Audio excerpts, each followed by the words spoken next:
ఏపీలో అధికార పార్టీ అధినేత జగన్ తీసుకుంటున్న నిర్ణయాలు హాట్ టాపిక్ అవుతున్నాయి. ప్రభుత్వంపై ప్రజల్లో వ్యతిరేకత పెరగడానికి కారణం ఎమ్మెల్యేలే అన్నట్లుగా వైసీపీ అధినేత వ్యవహరిస్తున్నారు. వారిని మార్చేస్తే తన గెలుపు సులువు అనుకుంటున్నారు. కానీ జగన్ రాజకీయ వ్యూహాలు గత 4.5 ఏళ్లుగా ఏపీలో ఉన్న పరిస్థితుల్ని చూస్తే అసలు ఎమ్మెల్యేలు, మంత్రులు నిమిత్త మాత్రులుగానే ఉన్నారని, అసలు వ్యతిరేకత ఉంటే గింటే ప్రభుత్వంపైనే ఉంటుందంటున్నారు. ఈ విషయం తెలిసి కూడా జగన్ ఎమ్మెల్యేలతో ఆటాడుకుంటున్నారా, లేకపోతే అంతా ఎమ్మెల్యేల వల్లే తప్పు జరిగిందని చెప్పాలనుకుంటున్నారా? ఆంధ్రప్రదేశ్లో వైఎస్ జగన్మోహన్ రెడ్డి చాలా వేగంగా బలహీనపడుతున్నారని సర్వేలు వెల్లడిస్తున్నాయి. దిద్దుబాటు కోసమని ఆయన తీసుకుంటున్న చర్యలు పరిస్థితిని సరిదిద్దకపోగా ఆ పార్టీని మరింత గందరగోళంలోకి నెడుతున్నాయని అభిప్రాయం వినిపిస్తోంది. తన పార్టీ ఇంత వేగంగా ప్రజల మద్దతు కోల్పోవడానికి అసలు కారణాలు ఏంటో గుర్తించకుండా ఎమ్మెల్యేలను బలి చేసేందుకు సిద్ధమయ్యారు. ఎమ్మెల్యేలను తప్పిస్తే తాను ఘన విజయం సాధిస్తానని భావిస్తున్నారు. కొన్ని చోట్ల అప్పుడే ప్రత్యామ్నాయ అభ్యర్థులను ప్రకటించారు. ఇంకా చాలా చోట్ల ఇలా చేయబోతున్నట్టు సంకేతాలిస్తున్నారు. కానీ ఈ ద్వితీయ శ్రేణి నాయకత్వం దూరమైతే గ్రామాల్లో కింది స్థాయిలో చేసే నష్టం మామూలుగా ఉండదు.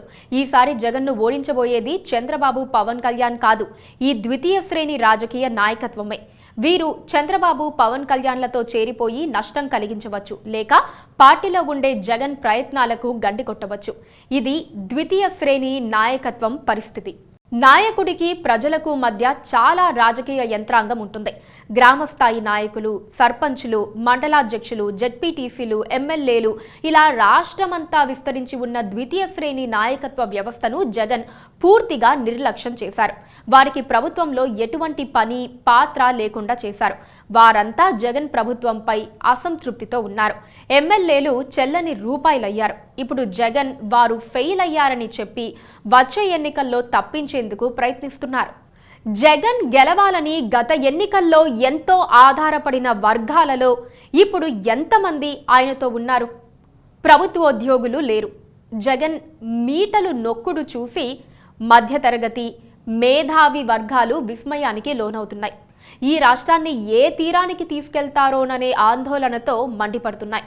సామాజిక వర్గాలు కూడా మందటి మాదిరగా ఏకపక్షంగా లేవు.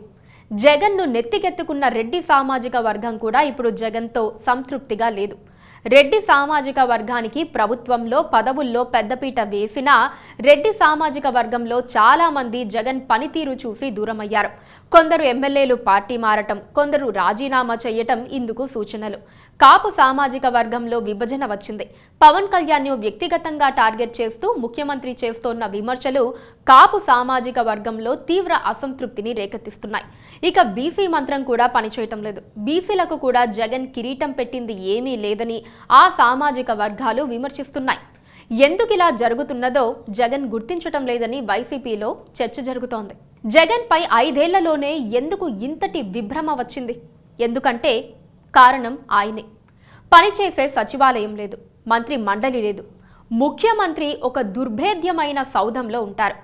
ఆయన ఎవరిని కలవరు, ఎవరికి అపాయింట్మెంట్లు ఉండవు. ముఖ్యమంత్రికి ప్రజలకు మధ్య సజీవ వారధిగా ఉండాల్సిన నాయకత్వం పూర్తిగా సంబంధాలు కోల్పోయి ఉంటుంది. ఇలాంటి తప్పుల్ని సరిదిద్దుకోకుండా అభ్యర్థులనే జగన్ టార్గెట్ చేయటం, వారిని మార్చేసి తాను గెలుస్తానని అనుకుంటూ ఉండటం ఆశ్చర్యకరంగా మారింది.